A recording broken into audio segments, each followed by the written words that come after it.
பாடுகளை ஏற்றுக்கொண்டவரே ஸ்தோத்திரம் என்று இந்த புதிய நாளிலே நாம் தொடங்குவோம். ஏசாயா 53:4 சொல்லுகிறது, மெய்யாகவே அவர் நம்முடைய பாடுகளை ஏற்றுக்கொண்டு நம்முடைய துக்கங்களை சுமந்தார், நாமோ அவர் தேவனால் அடிபட்டு வாதிக்கப்பட்டு சிறுமைப்பட்டார் என்று எண்ணுகிறோம் என்று சொல்லி பார்க்கிறோம். அவர் பிதாவின் சித்தத்தை செய்தார். பிதாவாகிய தேவன் தம்முடைய குமாரனாகிய இயேசு கிறிஸ்துவை நொறுக்க சித்தமாகி அவரை பாடுகளுக்கு உட்படுத்தினார் என்பது மெய்தான். தேவனால் அடிபட்டு வாதிக்கப்பட்டு சிறுமைப்பட்டார், அடிபட்டார், பாதிக்கப்பட்டார், சிறுமைப்பட்டார் என்று வேதம் சொல்லுகிறது. வேத பண்டிதர்கள் வியாக்கியானம் சொல்லுகிறார்கள், இயேசு கிறிஸ்து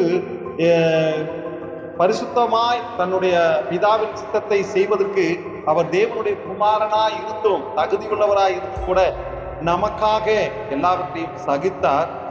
பிதாவின் சித்தம் செய்தார் என்று பார்க்கிறோம். குமாரன் பிதாவின் சித்தத்தை செய்தது போல குமாரனின் சித்தத்தை நாம் செய்வோம். தேவன் நம்மை ஆசீர்வதிப்பாராக. ஆமென்.